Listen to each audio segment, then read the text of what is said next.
Crypto is on the cusp of changing forever, and people are barely aware of this because they are avoiding assets and networks like, for example, QNT, which I do think is probably one of the biggest mistakes that anyone could be making at this moment.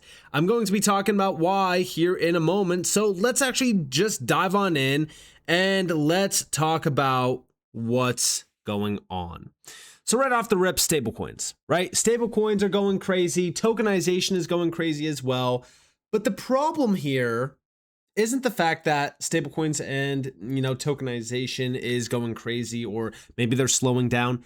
It's the fact that when we look at stablecoins, look at how many different networks are here. Tokenization, look at how many different networks are here.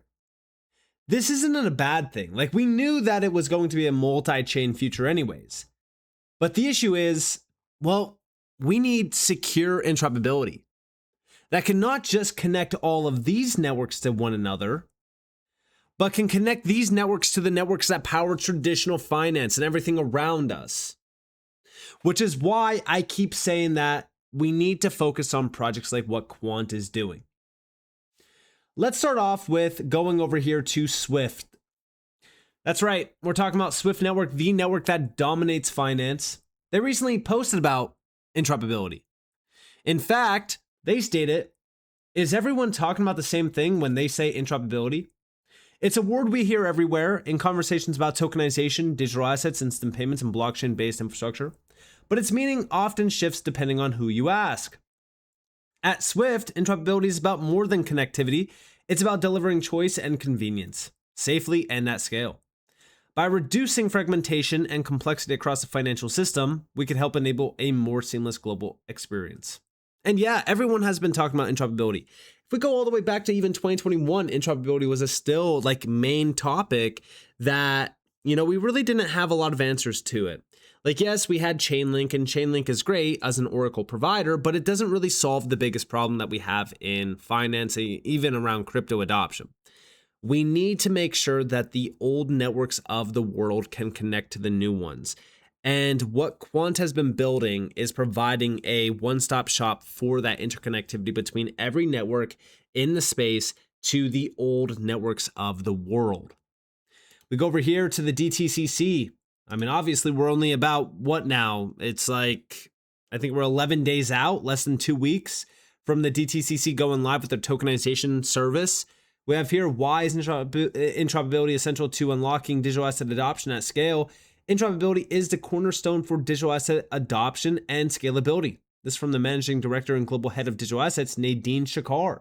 She's explaining how it connects fragmented markets and enables greater efficiency. Check this video clip out. What is interoperability and why does it matter? What we've seen on the digital side over the past couple of years is a fragmentation on a lot of levels. Fragmentation of the platform, fragmentation of liquidity, fragmentation of data, and I can go on forever.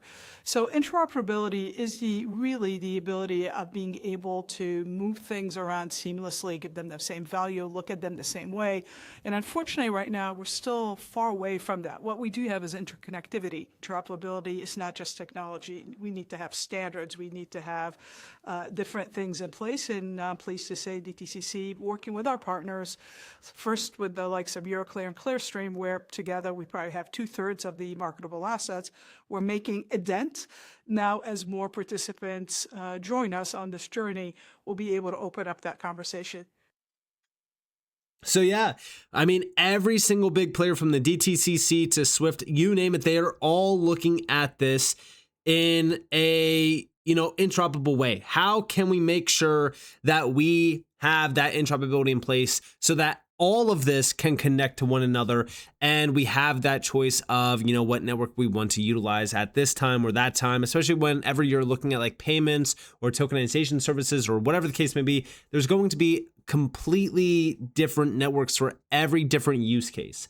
That's why interoperability is so critical. And even some of the biggest TradFi giants, for example, here we have NatWest Payments and digital asset lead Lee McNabb discussing preparing for a multi-money future. Big shout out to ChartNerd, because again, it's not even just about different networks. It's also about different types of money. We have this moment right now happening in front of us where we have tokenized assets, traditional fiat currencies, all of these different things of value as well. You need all of that to also be interoperable. But he's highlighting the need to sunset some of the older infrastructure to bring in the new rails, suggesting that we are at a moving from experimentation to tangible movement of money. Check this out. We do not look at the existing infrastructure we have now and the future infrastructure that we could have and look to, I guess, sunset some of the older infrastructure, then we'll just face added complexity. One of the panelists said the customer doesn't really care about what's behind it, and to a degree that's correct, but actually they will do is, as banks, we need to continually invest in multiple rails. So if you're invested in multiple rails, ultimately is a cost that needs to be borne and passed on somewhere, right? Think of domestic payments. In the UK, we still have cash, we still have checks, we now have cards, we have wallets, we have chaps, we have a multitude of opportunity, right? But at the same time, that's cost. And as we layer in new forms of money, new rails, we have to look at whether there are existing rails we can simplify and streamline so we can ensure that we are as efficient as we can be. What banks need to consider is strategically, where is the world going to be? And it is a bit of a crystal ball type moment. It's very difficult to go, I know exactly what's going to win in 5, 10, 15 years. What we as a group do is kind of try and consider our strategy in the most customer focused way, not kind of build, pilot and experiment for headline, but build, pilot, experiment for proper, genuine, credible customer outcome. And that sounds kind of cliched and fairly obvious, but there are a lot of institutions out there that will just look to kind of gain press coverage and interest. And actually, when you scratch beneath the surface, you kind of go, well, what is there? Is it ready yet? We want to talk about something that when a corporate then comes up to us and says, can I have that product? You go, yes, it's ready. Here it is. So that's really important. But we are at a moment now where we are moving from kind of experimentation and paper-based thinking to genuine, credible, tangible movement of money. And that's very important, because if you get that wrong, there can be seismic impacts. Yeah. And yeah, I mean, every single name out there is talking about this massive innovation. Like, we are witnessing a new financial system hitting the space. And it's not even just this space, it's the entire financial system shifting. That's why when we look at what these projects are doing, like Quant, I understand that like price action isn't there, especially for QNT. I mean, we've been going sideways since going back as far as like 2022. But that's giving us so much time to accumulate QNT in this, accumulation range. And the craziest thing is, like, we look at what they've been launching, like Quant Fusion, for an example, right? We have here earlier this year, Quant secured patent acceptance in Japan for its multi-DLT token innovation, marking a significant milestone in protecting the foundational technology that powers Quant Fusion's rollup capabilities and multi-network tokenization. The patent covers a critical capability, updating a ledger by processing and executing instructions found across 2 or more different distributed ledgers, and publishing verification information of this update back onto at least one of the other distributed ledgers. Again, like when we look at what Quant has been preparing for, they've been preparing for a multi-DLT future. Everything is going into a multi-this future, multi-money, multi-DLT, ecosystems, if you will. Like, everything is starting to bridge together, but we need to truly have secure interconnectivity. And that's what Quant has been providing since day one. The best part about this is, from Smokedog, financial infrastructure powered by the Quant network will be operational this year. Here we have in documents that Quant network manages the infrastructure for this framework, which should be operational by 2026. Lloyds expects this setup will eventually connect it with central bank digital currencies and private assets, positioning the UK as a leader in international digital finance. That's also another big thing about Quant, right? It's not just public DLTs and public networks. It's also private assets, private networks, private DLTs. Anything that's permissioned or permissionless can connect with Quant. So this is an all-in-one package where everything can connect. But also over here, we do have that why this matters now. Tokenization has moved well beyond proof of concept. The DTCC, which processed $3.7 quadrillion in transactions in 2024, has received SEC approval to tokenize real-world assets from mid-2026, which we know that that's happening. And in the UK, a consortium of 6 major banks, including HSBC, Barclays, and Lloyds, is piloting tokenized sterling deposits on the Quant infrastructure. And yeah, there's also been a lot of testing happening out there in the space. I mean, Quant has definitely been a major leader in a lot of these areas, like for example, the UK. But these things are moving so quick. And it's because when we look at like names like Quant, they've been in the space for years now, years and years and years, providing that core infrastructure that's needed to truly upgrade and move into this new world of finance that's finally here. We also go over here to the most recent update from Quant, and this is with Fusion Rollup. So the Fusion Rollup is now live on mainnet, the world's first multi-ledger rollup purpose-built for institutions operating across multiple blockchains at once. And yeah, this is a huge, huge update because now you have the world's first multi-ledger rollup connecting 74 blockchain networks in a single unified execution environment built for institutions. Like if you really want to know true interoperability, this is it.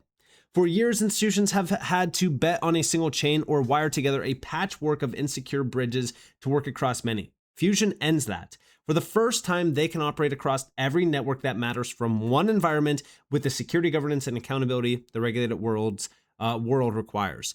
And yeah, that's what this is providing. This is a new category of infrastructure because when we really look at what's happening here, institutional players don't want to commit to a single network. Like they don't want to just look at Ethereum and say, all right, well, I guess we have to use Ethereum. No, they want multiple choices.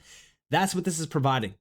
It connects to, every single network that's tied to it, 74 right now. And that's very, very bullish. Because you have 74 networks that have probably tons of value tied back to those networks that can all now, move across each other and, connect to one another.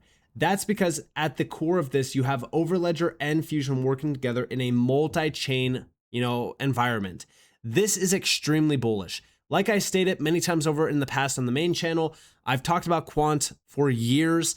This is vital infrastructure for what's happening in finance. And here we also have the last post from Quant. The fragmentation problem at the center of tokenized finance is why interoperability infrastructure is the enabling condition for everything else. Central banks, commercial banks, and public blockchains are building towards a shared 3-layer architecture for digital money. Each layer performs a distinct function. All 3 must work together, and they each run on different infrastructure. Quant's Overledger is the connection point, one integration across all 3 layers and the legacy rails running alongside them. And yes, those 3 layers, what Quant has built here. You have the layer 1, wholesale CBDCs, layer 2, tokenized deposits, and layer 3, stablecoins and public blockchain. All of this now is connected through interoperability infrastructure that Quant is providing.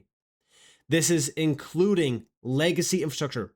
Every single network, RTGS, Swift, faster payments, open banking, every single one of them now has that interoperability factor tied back to them through Quant's Overledger, which is a universal API gateway. It can plug and play. They don't need to change anything. They don't need to hire expensive IT.